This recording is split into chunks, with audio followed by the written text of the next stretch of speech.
pakuno, ome wala mi son soué, kaka doje e présenti. Jésus est un banamento, mi wami pakuno, ome wala mi son soué, kaka doje e présenti. Mais vous êtes no benenti, au camon qui est soué non, kaka doje e présenti, menele masoto prediba. Mais vous souhaitez nous bénéficer, au camon qui est soué non, kaka doje e présenti, menele masoto prediba. Nous les cassons qui jouent, ni comme pas pour l'Isia. Nous les cassons qui jouent, à tous les qui pas pour l'Isia. Tout qui souhaite un banamento, mi wami pas pour non, ou me wami son soué, kaka doje e présenti. Jésus est un banamento, mi wami pas pour non, ou me wami son soué, kaka doje e présenti. Jésus est un banamento, mi wami pas pour non, ou me wami son soué, kaka doje e présenti.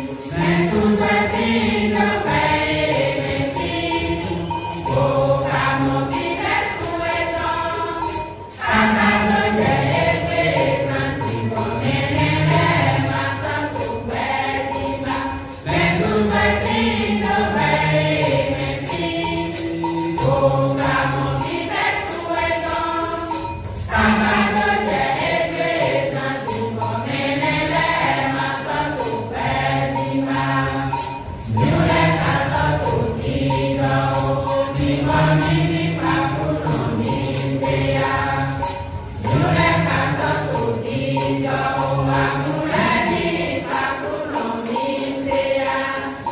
Jésus est un banamento, mi wami ni pakuno, ome wami son soué,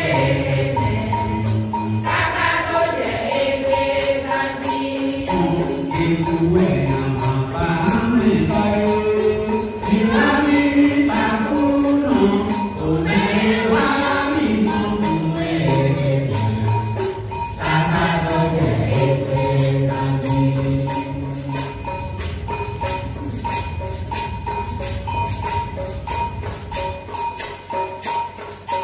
Jésus est un banamento, mi wami ni pakuno, ome wami son soué,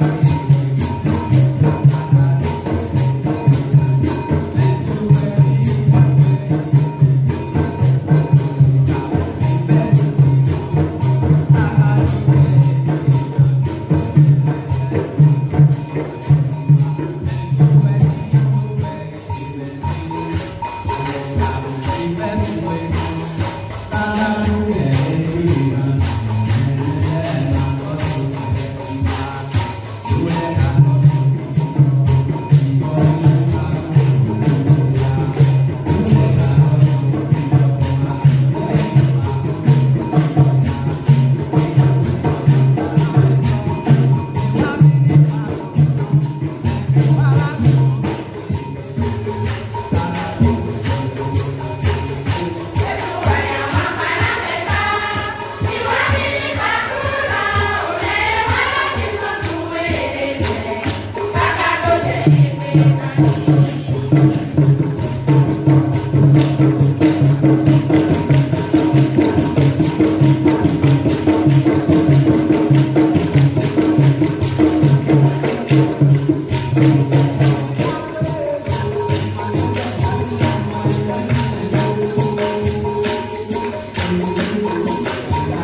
Corinthiens chapitre 13, versets 1 à 13. The spiritual message we have to listen to this morning is taken from the first letter of Paul to Corinthians. 1 Corinthians chapter 13, from verse 1 to the end. Nani ligiason epistelitan Paul ou aposteliton. Prend Corinthi moulin. Otae ton yap. Benson afouet ton titan do jewiaton.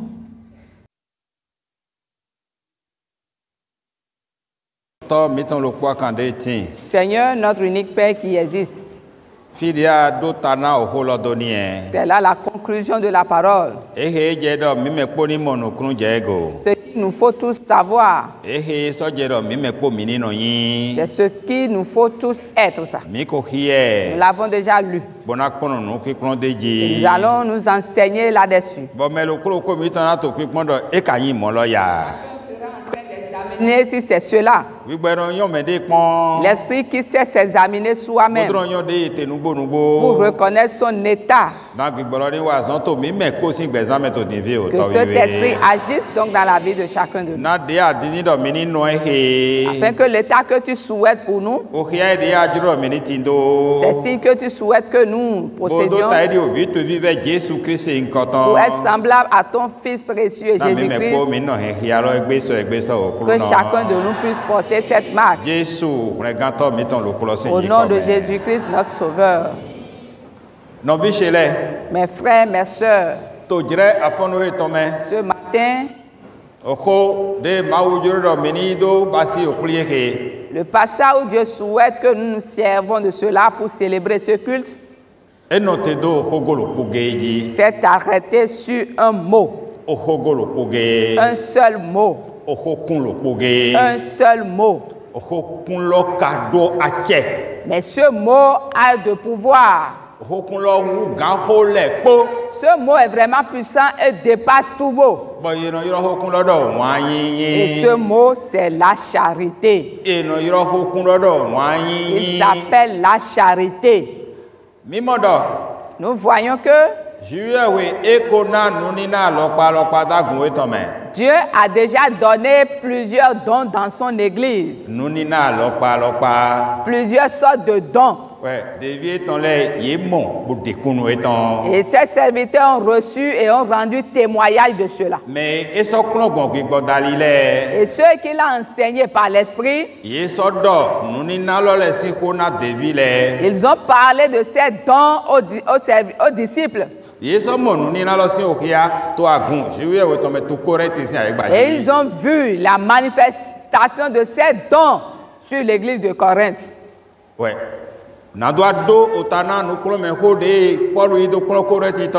Et pour conclure l'enseignement que Paul a donné à ceux de Corinthe, il s'est arrêté sur les dons de Dieu. Il dit par-dessus.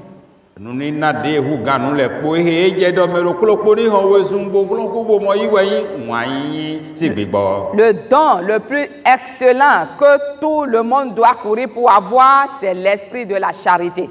Et c'est l'esprit de la charité que chacun doit s'efforcer pour obtenir.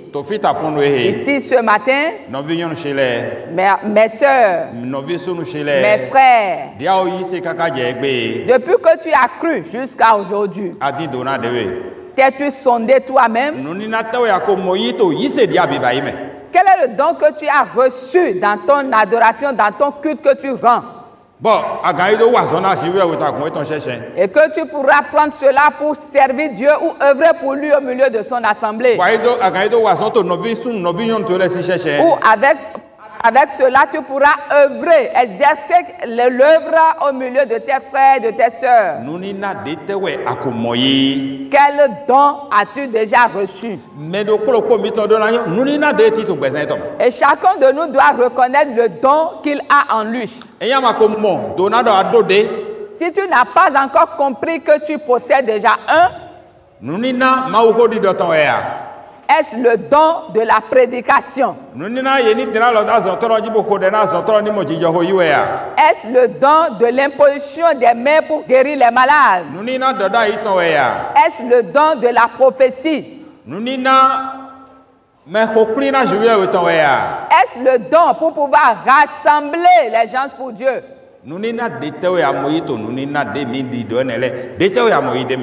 Quel est le don que toi tu as reçu parmi ces dons que nous venons de citer?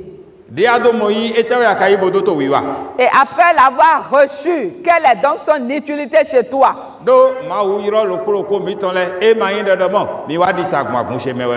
Parce que Dieu a appelé chacun de nous, ce n'est pas pour venir se promener dans son église.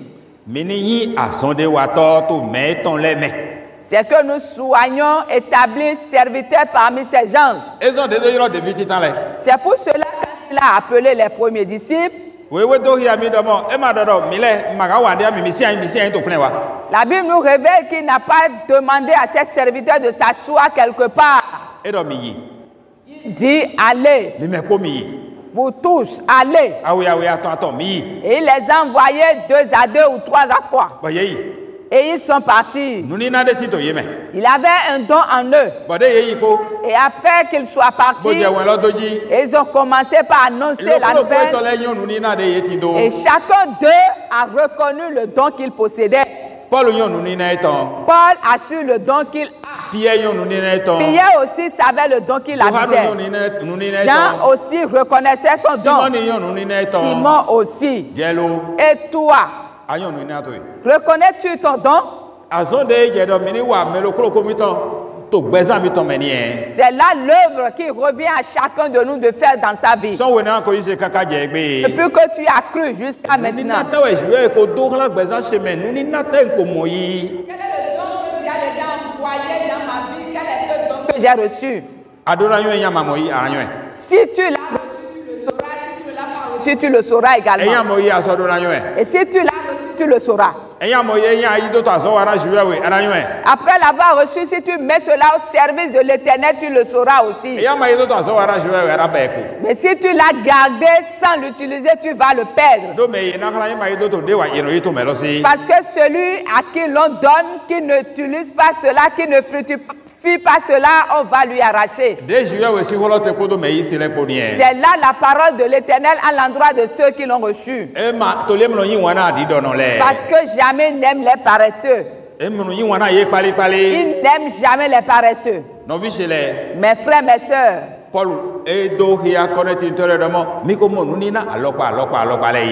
Paul a démontré aux Corinthiens qu'ils ont reçu plusieurs sortes de dons. Mais parmi les dons qu'ils ont reçus,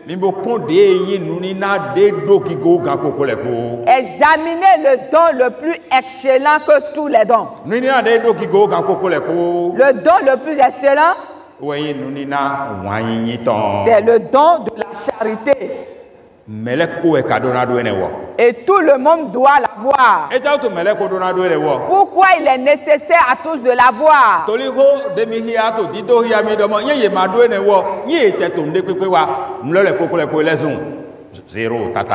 passage qui nous sert d'appui nous révèle que sans la charité, tout ce que l'homme entreprendra est vain. Regardons un peu aujourd'hui. Et pour voir si l'église de Dieu est en unité comme il le faut. Et ceux que l'Éternel Dieu a appelés sont-ils en union devant l'Éternel? Pourra-t-on prendre un? Sera une chaîne qu'on a prise. Pourra-t-on prendre une seule personne parmi nous et cela va être comme si c'était une chaîne prise? Et pourquoi cela ne pourra pas être une chaîne?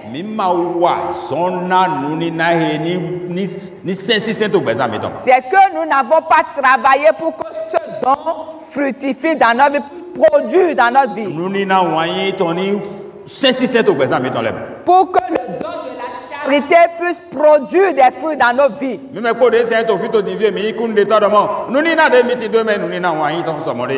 Nous tous, assis ici ce matin, nous sommes témoins que le don que nous avons n'est pas le don d'une charité sincère. Ce que cela devait être, ce n'est pas le cas. Parce que nous plaidons les uns, nous accusons, nous plaignons les uns des autres. On s'accuse les uns les autres. On parle contre son prochain.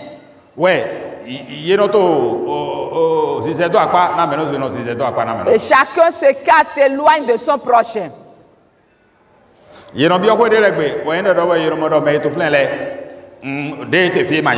Dans certaines maisons, on constate que vraiment l'atmosphère qui règne là n'est pas agréable. Et pourquoi allons rentrer dans la maison de ceux qui se réunissent devant Dieu, constater que l'atmosphère qui règne là n'est pas du tout agréable? Dieu a fait une chose qu'on ne pourra pas cacher. L'état, notre état dans nos maisons, si cela n'est pas agréable, quand on rentre là, on le sait tout de suite. Il n'y a pas cette manière pour cacher l'état là, l'atmosphère là. Cela rend témoignage contre nous que l'état, notre état dans lequel nous vivons ici n'est pas bien. De 2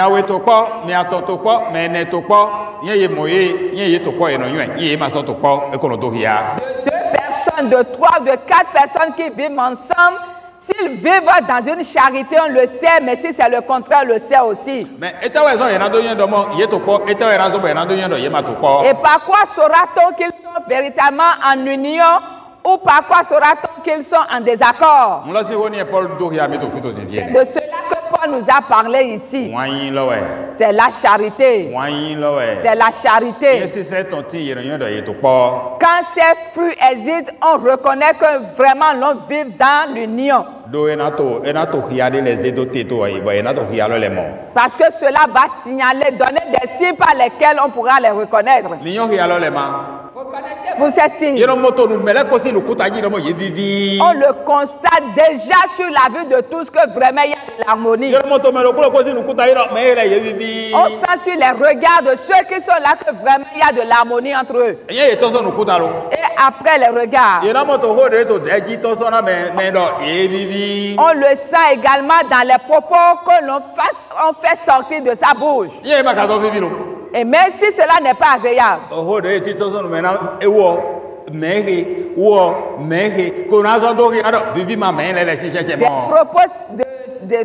des propos qui sortent de la bouche de l'un ou de l'autre révèlent aussitôt qu'ils ne sont pas en accord.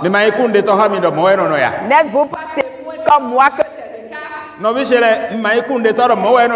Mes frères, mes sœurs, n'êtes-vous pas témoin que c'est ainsi que cela se passe? Pourquoi quand on vous questionne, vous ne répondez pas? Est-ce que c'est le cas, oui ou non? Moi, j'accepte et je confirme cela. Il y a quelque chose où les intellectuels ont.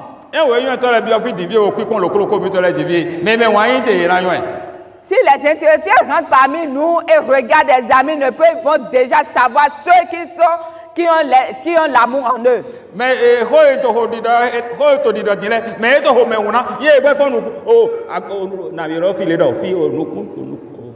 Le front. Ceux qui sont embrouillés par ce qu'on dit, si déjà on leur regarde de la façade du front, on sent aussi qu'ils ne sont pas en accord avec ce qu'on dit. Oui, on le sait déjà parmi le groupe.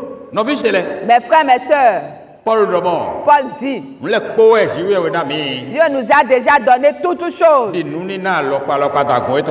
Comme ces dons, ces plusieurs sortes de dons au milieu de son église.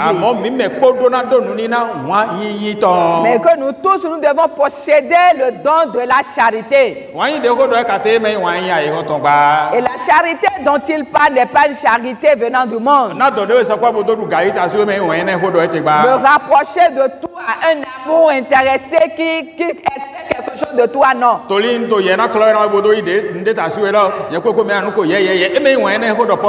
Parce que je serai en train de le tromper jusqu'à avoir quelque chose de lui, l'amour de la rue. Ce n'est pas de cela que parle Paul.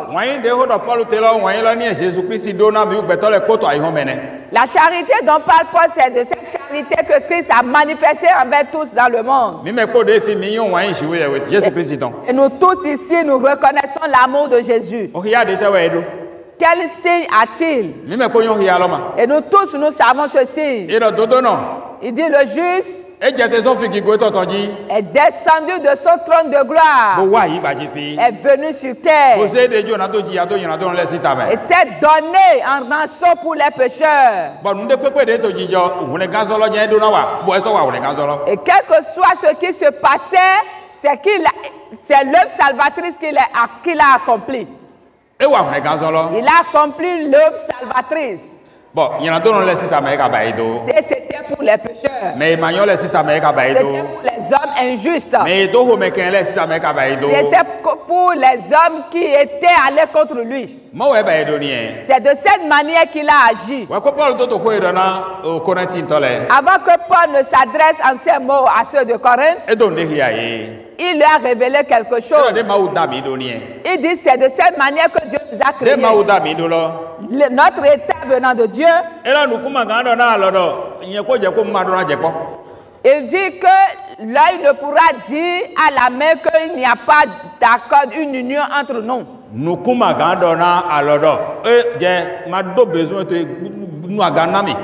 L'œil ne pourra dire au bras, je n'ai pas besoin de toi. C'est de cette même manière, dans cette nature que nous sommes ici maintenant. Quand on nous aveugle, quand on nous bande l'œil, notre main ne pourra rien faire de bon. Là où nous allons l'envoyer ne pourra pas répondre en ce lieu-là. Et ce que nous allons commander à la main d'aller prendre ne pourra pas la prendre. Et ce que nous allons recommander à la main ne pourra pas le faire comme nous le souhaitons. Parce que l'œil ne fonctionne pas. La main va commencer par tâtonner. Quand on te demande de prendre ce biscuit sur la table, et puisque l'œil ne fonctionne pas, la main ne pourra pas. Il va perdre chemin. De même, il dit,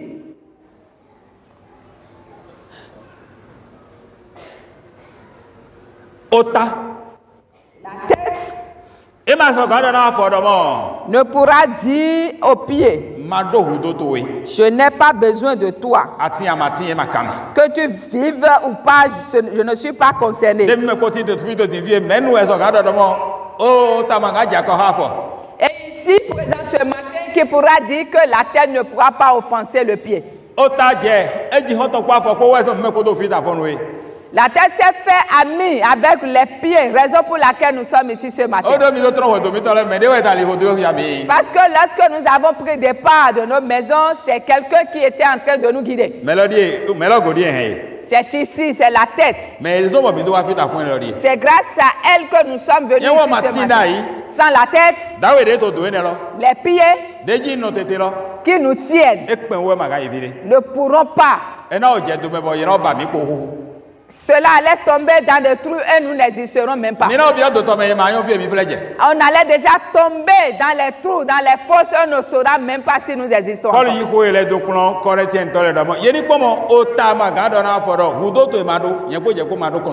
Paul s'est servi de ces mots pour pouvoir instruire les Corinthiens, pour leur dire de regarder, la tête ne pourra pas dire au pied, je n'ai pas besoin de toi. Avant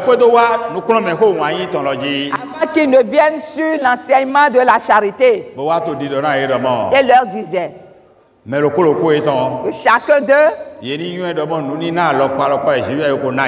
sache que Dieu a donné à chacun un don. Mais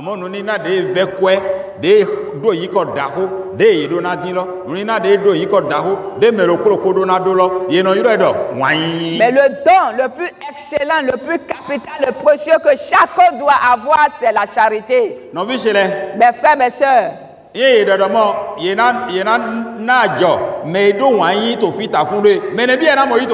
quand on dira qu'on va primer ceux qui ont la charité ici ce matin, combien en trouvera-t-on? Vas-tu recevoir ce prix? Vas-tu recevoir ce prix, ma soeur? Ou bien qu'on commence par tester pour voir. Certains vont se lever avant qu'on ne vienne sur eux. Parce qu'ils reconnaissent qu'en eux, cela n'existe pas. Mes frères, mes soeurs, Dieu dit, la parole de Dieu déclare que c'est le don auquel on doit le plus aspirer. Et c'est le don qui surpasse tout don. C'est pourquoi nous tous nous devons examiner que dans le culte que nous étions en train de rendre jusqu'aujourd'hui, et malgré l'amour que Dieu a manifesté pour nous en descendant du ciel pour venir nous sauver sur terre, parce que nous nous réjouissons de cela.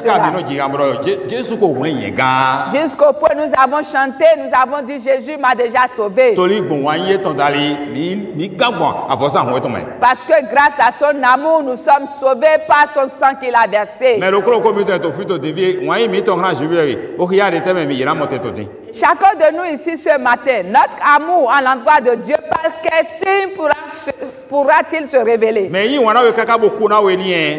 Voilà celui qui t'a aimé au point il a donné sa vie pour toi. Pour pouvoir te ramener à la vie. Et a mis sur toi des grandes promesses.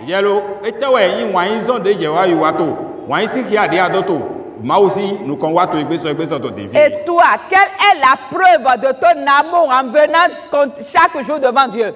Mes frères, mes sœurs, est-ce que nous sommes en train de poser les pas de la charité avec Dieu? C'est là la preuve de l'amour que les apôtres ont manifesté envers Dieu. Ils ont abandonné tout ce qu'ils possédaient. Et quand on les a envoyés, ils n'ont même pas tenu compte de ce qu'ils possédaient, mais ils ont marché droitement. Et ils n'ont même pas demandé, quand tu nous envoies, qu'est-ce que tu nous donnes pour partir? Parce qu'ils reconnaissent l'œuvre que le Sauveur a fait pour eux, que c'est une grande œuvre. Est-ce que nous le reconnaissons que cela est grand? Et l'œuvre de l'amour que nous sommes en train de faire pour Dieu, par quel signe pourra-t-on reconnaître cela? Est-ce en venant chaque jour à l'église? Ou dans les chants à l'église? Bonjour, nous allons danser. Est-ce que l'amour est en cela? De quelle manière nous nous rapprochons de Dieu? Dieu dit si quelqu'un l'aime, c'est en ceci qu'on reconnaîtra ceci. Et par un docteur de la loi, il a expliqué cela. Parce qu'il lui dit, il lui demande qu'est-ce qu'on doit faire pour plaire à Dieu. Il dit, tu aimeras l'Éternel ton Dieu de tout ton cœur, de tout ton cœur, de toute ta pensée. Quand on aime quelqu'un de tout son cœur, on ne pourra s'éloigner de celui-là. On ne s'éloigne pas du tout de lui. Et nous qui adorons Dieu ici, ne sommes-nous pas éloignés de Dieu? Mais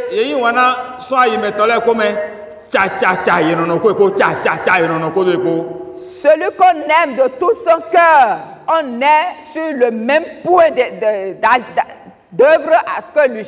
On est apte avec lui. Et si nous nous regardons, nous allons constater qu'il n'y a pas cette habitude chez nous. L'heure que nous avons fixée à Dieu, est-ce qu'il nous voit à cette heure? L'heure que nous avons fixée pour le rendez-vous entre nous et Dieu, est-ce qu'il nous voit à ces heures-là? Les jours que nous lui avons fixés pour nous rencontrer avec lui, est-ce qu'il nous voit en ces jours-là? N'est-ce pas l'heure à laquelle tu veux? N'est-ce pas l'heure à laquelle toi tu veux? N'est-ce pas le jour qui te plaît? Est-ce que comme ça tu es apte avec lui? Tu aimeras ton Dieu de tout ton cœur. Tu aimeras ton Dieu de toute ton âme.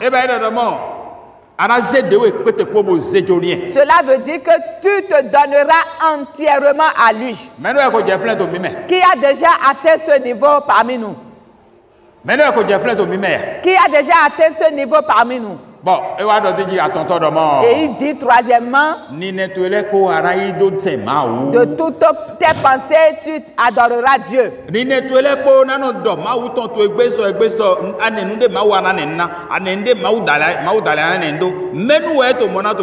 Toutes tes pensées doivent être au service de l'Éternel. Tout ce que tu vas penser sera pour Dieu, qui a déjà atteint ce niveau. Nul d'entre nous. Et Jésus-Christ nous accordera et nous allons atteindre ce niveau-là. Amen. Vous avez encore peur parce que vous ne voulez pas atteindre ce niveau. Amen. Anayi wana okuno juwe to ekpodo aihatule koko podo ani don to ekpo podo ni netule ko yen wedo moya. Ou bien c'est moi qui dis tu aimeras ton Dieu de tout ton cœur, de toute ta pensée, de toute ton âme. Mais yen wedo mone. Ce n'est pas moi qui l'ai dit. Celui qui veut te sauver, celui qui est venu et accomplir le salvateur pour nous tous, celui qui va sauver nous tous, c'est lui qui le dit. Et c'est ce qu'il veut que nous fassions d'abord. Et il nous faut le faire. Que nous soyons ainsi pour lui. Ne voyez-vous pas que ce que Dieu demande, cela a déjà donné la chair de poule à plusieurs personnes parmi nous ce matin. Et quand on nous rappelle cela, cela a vraiment donné la chair de la poule. C'est pour cela, quand j'étais en train de prier pour que l'Éternel Dieu nous permet d'atteindre ce niveau, bon homme n'a pas répondu. C'est Dieu qui dit que nous tous, nous devons avoir le don de la charité d'abord.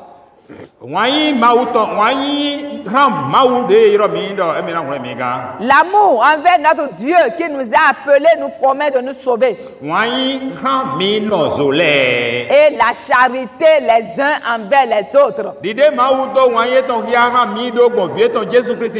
Tel que Dieu a manifesté son amour envers nous par son Fils Jésus-Christ.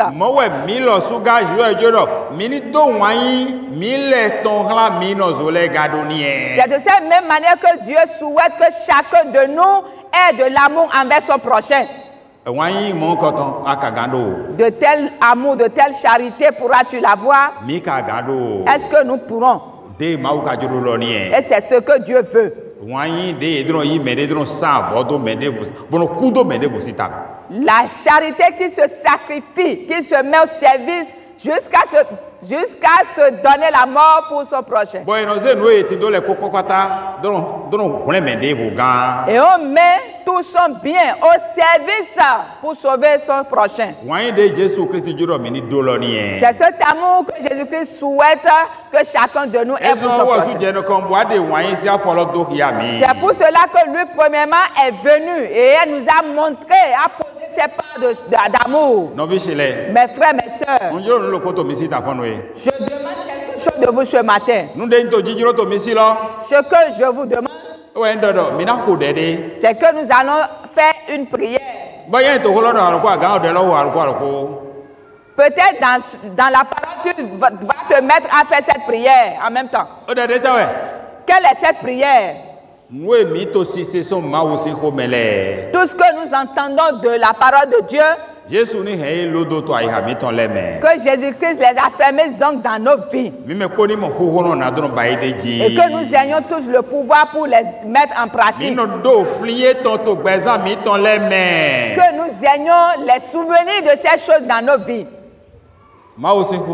La parole de Dieu qui se souvient, qui se rappelle de cela dans sa vie. Et qui se lève, qui se décide lui-même que c'est cela qu'il doit pratiquer dans sa vie. Ceux qui ont reçu de tel esprit, un tel esprit sont des bénis.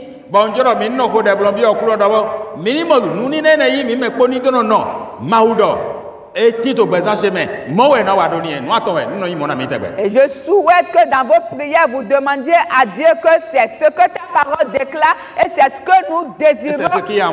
Et c'est ce qui est à moi. moi, c'est ce que nous désirons que cela soit pour nous. Jésus aidera chacun de nous.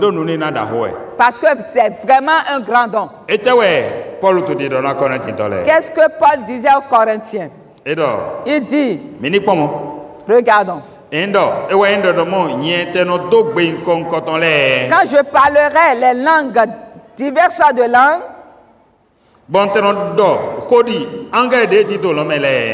et quand je parlerai les langues des anges dans les cieux, si je n'ai pas la charité, je ne suis rien. Qu'une cymbale qui retentit. Je ne suis rien qu'un airain qui résonne. Si c'est là la parole, si c'est là la parole de la charité, je ne suis rien. Examinons tous cette parole, je ne suis rien, cette phrase. Paul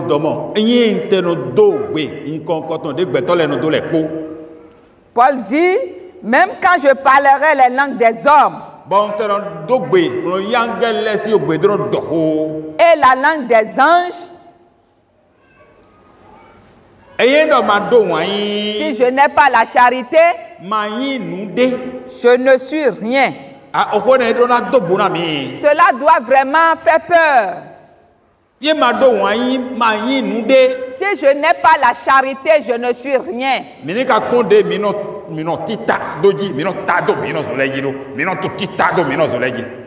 Regardons un peu la manière dont nous nous brandissons sur nos prochains. Regardez un peu la manière dont nous menaçons nos prochains. On se menace les uns les autres. Est-ce moi? Je te le rendrai. Tu mourras sur ton chemin. Est-ce là les propos de la charité? On se tient, on s'attache fortement, on ne veut pas laisser les choses. Est-ce là les propos de la charité? Regarde-toi un peu. Nous qui sommes venus ici ce matin. Regardons-nous un peu, examinons-nous. Est-ce que nous ne tenons pas les choses fortement? La parole de Dieu nous invite à laisser. Mais nous disons à nous-mêmes, jamais je vais laisser cette affaire jusqu'à quitter la terre. Jamais je n'abandonnerai cette affaire. Est-ce que ce n'est pas comme ça dans ta vie? Si c'est là le cas, je ne suis rien. La parole déclare, je ne suis rien. Je ne suis rien. Et si on n'est rien devant Dieu, et sa parole le déclare, qu'est-ce qu'on va espérer? Celui qui n'est rien n'espère rien. Celui qui n'est rien, il est utile à quoi? On le jette finalement. As-tu déjà lavé les légumes dans l'eau? L'eau là qui est servie de lavage ne va pas servir à la sauce. Parce qu'elle n'est rien. Elle sera jetée. Les fers usés ne servent à rien. C'est à jeter. On les jette. Amen.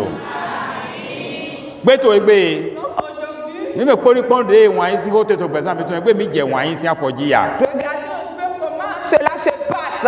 La parole concernant la charité dans nos vies, est-ce que nous avons déjà atteint ce niveau? Paul continue.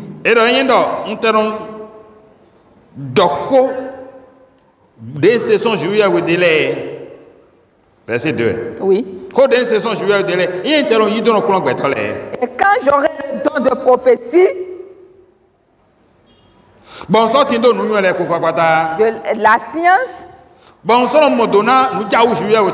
de tous les mystères, et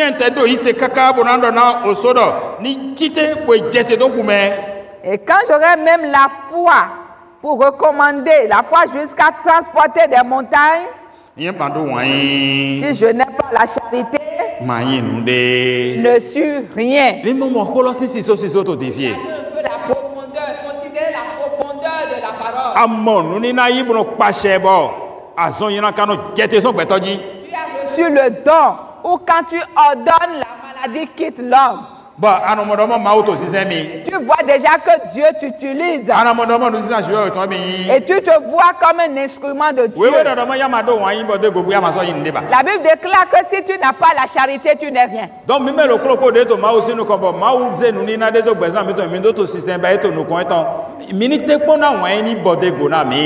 chacun de nous devant Dieu à qui Dieu a donné un certain don avec lequel nous le servons, nous devons tout faire pour que la charité s'ajoute à cela. Si la charité s'ajoute à cela, alors nous sommes sauvés. Et l'Éternel Dieu sera content de nous.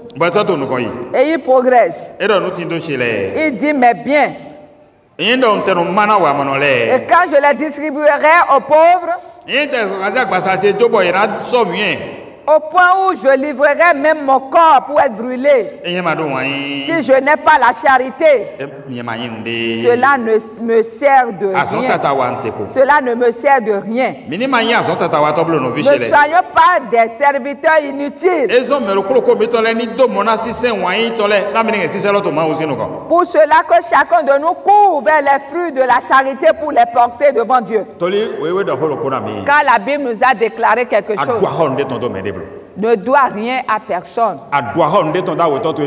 Ne doit rien à personne. Si ce n'est d'aimer ton prochain. Il dit c'est là la fin de l'accomplissement de toute prophétie.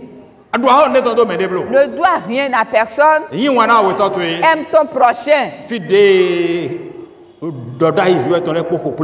C'est là la fin de toutes les prophéties. Pour avoir son explication, l'œuvre de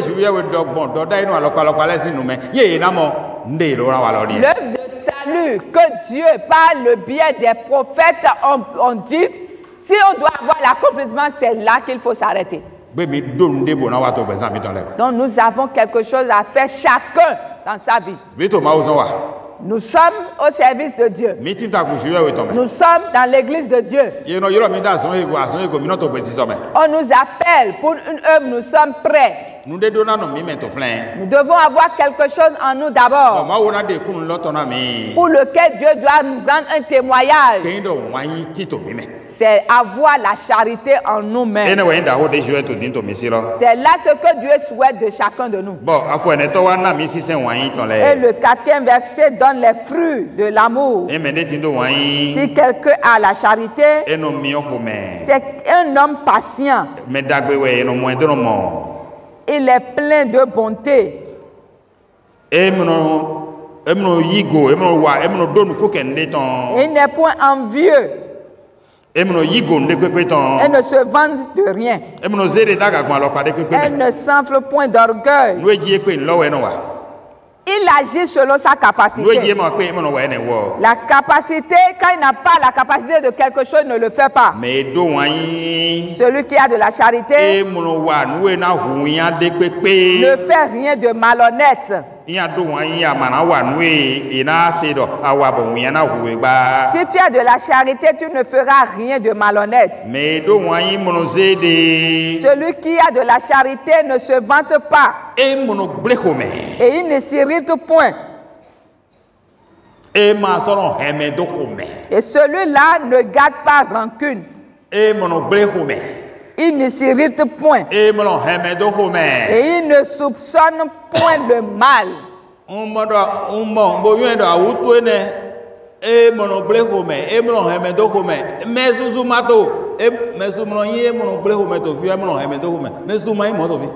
Et je constate que cette maladie, plusieurs d'entre nous ici en souffrent de cela parce que ne pas s'irriter, ne pas garder soupçon, bon homme n'a pas cette habitude.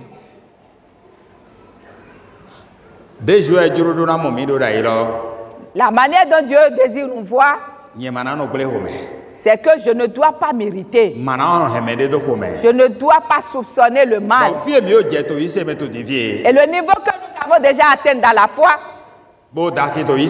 Nous nous sommes déjà mariés dans la foi. Nous avons déjà des enfants dans la foi. Et la jeune fille s'est déjà mariée dans la foi. Nous sommes des propriétaires, nous sommes des mères de famille dans la foi.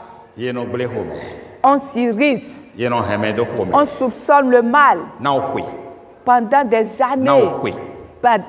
années durant. Mes frères, mes sœurs, est-ce que la Bible soutient cela? Est-ce que la Bible soutient notre état d'irritation? Est-ce que la Bible veut que nous gardons, nous soupçonnions le mal? Dieu nous aime au point où nous demande de ne pas garder ou demeurer dans la colère jusqu'au coucher. Parce qu'il sait que nous sommes de nature faible. Mais s'il arrivait que tu te mets en colère alors que le soleil ne se couche point. Le soleil se couche sur notre colère. C'est pour cela qu'on est obligé de soupçonner, de garder rancune. Si tu laisses, si tu abandonnes aujourd'hui, c'est que tu ne vas plus garder rancune. C'est le fait de ne pas pardonner qu'on garde rancune. La Bible déclare que nous ne devions pas être ainsi. Et ce que dit le 7e verset, c'est l'esprit là que chacun de nous va demander à Dieu. Qui aime, supporte tout. Qui aime, supporte tout.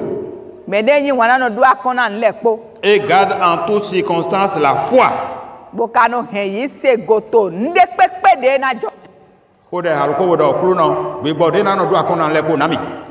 Prie en même temps, demande à Dieu l'esprit pour pouvoir tout supporter. Je vous regarde, mais vous ne faites pas cette prière. Priez. Amen. L'esprit qui va tout supporter. C'est ce qui va dominer sur tous les péchés. L'esprit qui va tout supporter depuis notre foyer. La chose que difficilement tu as préparée, ton enfant ne connaît pas à renverser cela. Qu'est-ce que tu vas faire? Vas-tu pas supporter? Vas-tu agir comme l'autre dame? C'est à moi tu as fait ça? Tu iras chercher un couteau, couper son oreille. Ou bien tu vas l'enlever son bras. Tu vas porter son signe. Quand on va te questionner, tu diras c'est parce que j'ai renversé la mamie de ma mère. Est-ce que c'est de cette manière que tu vas agir? Regardons un peu l'habitude de nos enfants dans nos maisons. Qui est resté sans que ses enfants ne le mettent en colère. Mais tu vas supporter. Et vous allez vous mettre encore ensemble, toi et ton enfant dans la maison. Je ne veux pas parler de la maman et du papa. Et vous aussi, vous savez ce qu'il y a là. On te demande de faire quoi? De tout supporter. Jésus nous donnera l'esprit qui supporte tout. En toutes choses. En toutes choses. Qu'on t'a injurié, qu'on soit en train de te battre, qu'on soit en train de te médire, qu'on soit en train de faire preuve de haine contre toi, tu dois avoir quelque chose. La foi. Tu dois avoir la foi. Ta foi va espérer Jésus. Cela révèle que tout ce qu'on dira contre toi, tu vas négliger ces choses. Parce que Christ ne t'a pas demandé de garder ces choses pour l'adorer. Il ne t'a non plus demandé de les garder pour entrer dans son royaume. Avec ta foi, fixe Jésus. On n'a fait plus que cela à Jésus. Mais il ne sait pas venger. Il ne sait pas irriter contre quelqu'un. Sa foi disait, ils ne savent pas ce qu'ils font. Mon frère, mes frères, mes soeurs en Christ. C'est ce que Jésus veut de nous et nous charge à avoir la foi en toutes choses. Si c'est le cas, alors nous sommes heureux. Et il continue et dit,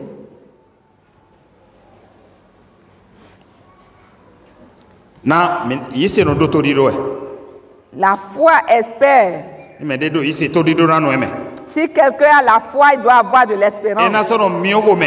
Et il sera patient. Et sa charité ne périra jamais. La Bible dit encore.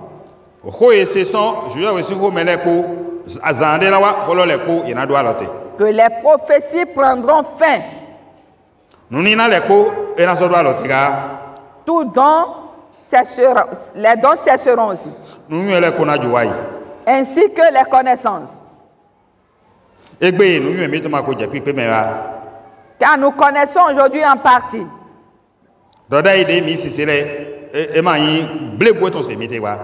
Et les prophéties, nous prophétisons également en partie. Mais quand ce qui est parfait sera venu, ce qui est partiel disparaîtra.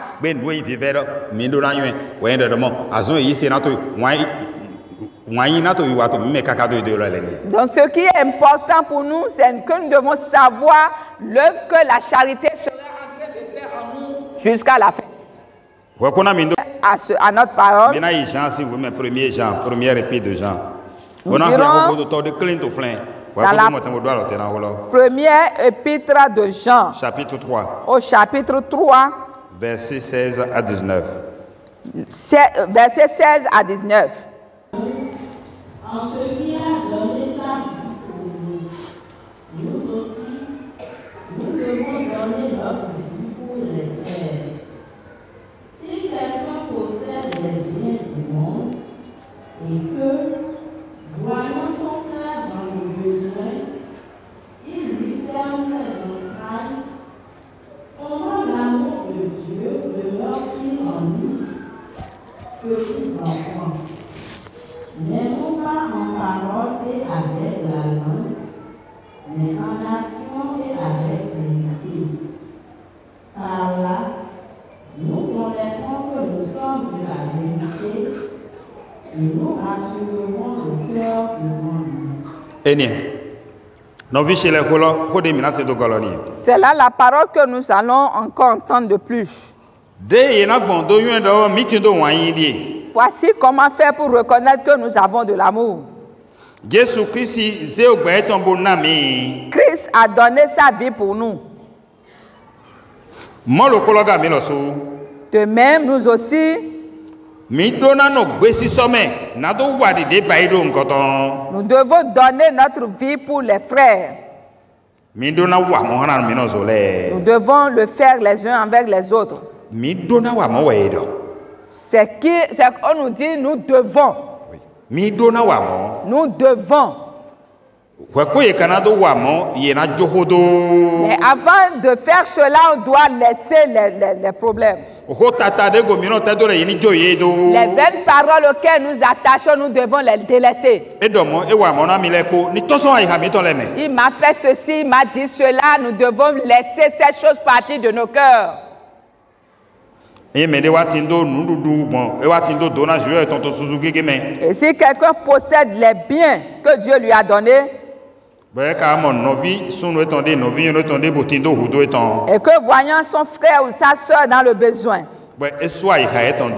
il lui ferme ses entrailles, ne l'appelle pas à soi, ne s'est pas souvenu de cette soeur ou de ce frère, il n'a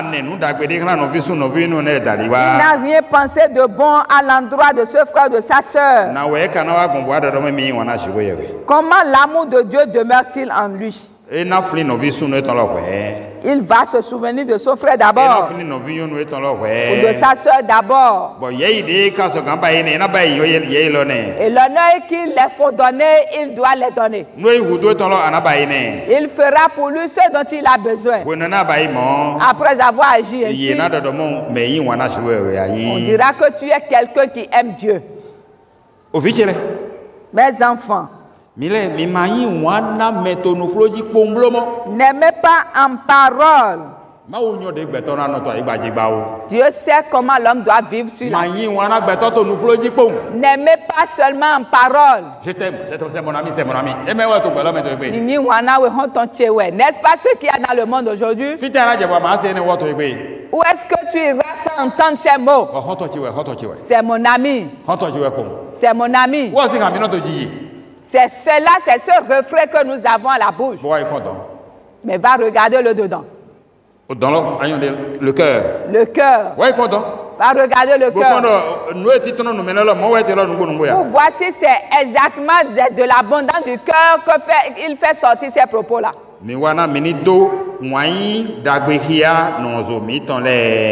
Alors faisons preuve d'amour, de charité les uns envers les autres. Au moment où on exerce l'hospitalité les uns envers les autres. En ce moment,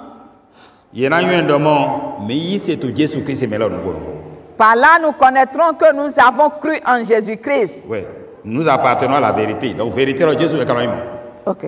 Que nous appartenons à la vérité. C'est Jésus-Christ qui est la vérité. On saura que véritablement nous avons suivi la vérité, nous avons suivi Jésus. Parce que nous lui emboîtons les pas. C'est ce que Dieu souhaite de nous. Jésus-Christ donne à chacun de nous cet esprit. Et que Dieu nous bénisse afin que l'amour entre en nous. Et que les fruits de l'amour grandissent en nous. Que Jésus-Christ arrose donc pour les fruits de ceux qui possèdent déjà. Et ceux qui n'ont pas encore, que Jésus ouvre leur cœur ce matin pour que ces fruits rentrent en leur vie. Que Jésus-Christ bénisse donc chacun de nous. Constatez une chose. Et cela m'afflige. Dans l'église, quand on prie, les hommes ne répondent jamais amen. Et si vous faites attention à toutes les prières que j'adressais depuis, c'est uniquement les femmes qui répondent. Et ceux qui ont des oreilles attentives le sauront. Qu'est-ce qui se passe du côté des hommes? Est-ce que vous ne souhaitez pas les prières que nous adressons? Est-ce que vous avez déjà dépassé ce niveau-là? Amen.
Au nom de Jésus-Christ le Sauveur. Roi grand dans tous les biens. Jamais nous ne pourrions t'oublier. Car c'est auprès de toi que nous avons reçu la vie. C'est auprès de toi que nous nous rassemblons dans la quiétude.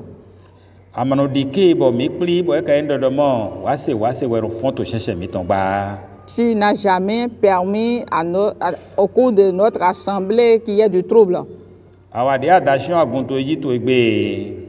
La protection dont ton Église a bénéficié aujourd'hui de ta part. La connaissance de ta parole que tu nous as permis d'entendre ensemble. Pour pouvoir rapprocher chacun de nous près de toi. La prière que nous avons faite, que tu as déjà exaucée, que tu as déjà scellée. Tout ceci nous réjouit donc.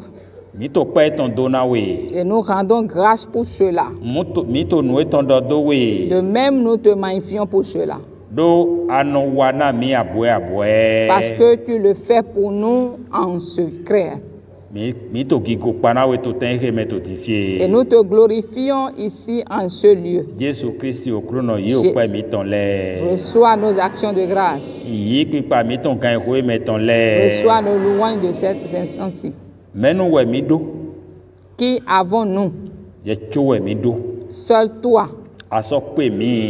Et tu nous suffis largement. Tu es grand sur nous. Ne t'avons pas espéré dans un bien que tu ne nous as pas fait. C'est pour cela la prière que chacun a adressée,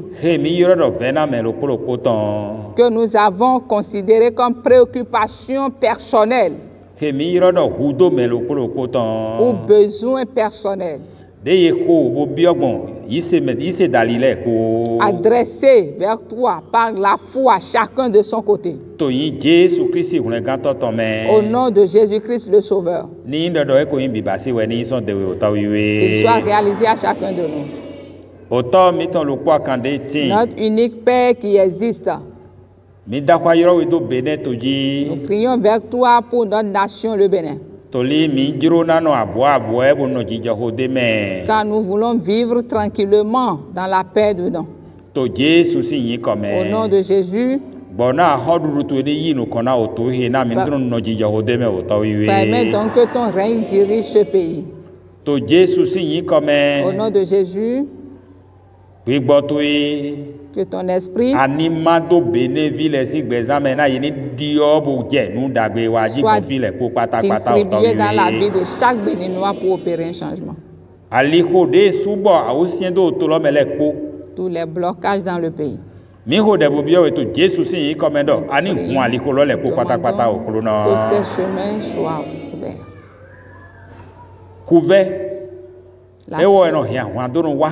C'est ce qui amène la guerre. Quand on ne trouve pas à manger, après avoir tout fait, c'est la guerre qui survient. Nous prions, nous te demandons au nom de Jésus.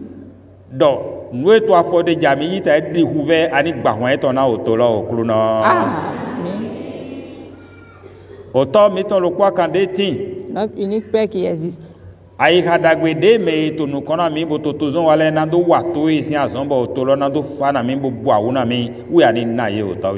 Amen. Jésus. Demandons au nom de Jésus-Christ que la promesse de nos corbeilles qui ne reviendront pas vides accomplit là pour chacun de nous. Au nom de Jésus, nous avons tout fait en ton nom devant toi. Nous avons adressé ces requêtes. Et la foi de chacun de nous l'a déjà reçu, c'est ce que nous confirmons. Jésus, que cela soit réalisé pour chacun d'eux. Nous allons sortir et partir. Et comme nous n'avons rien eu de grave quand nous sommes restés ici, en voulant partir, que rien ne nous arrive de grave. Nos maisons qui nous accueilleront, on donne aux anges de balayer toutes les mauvaises choses.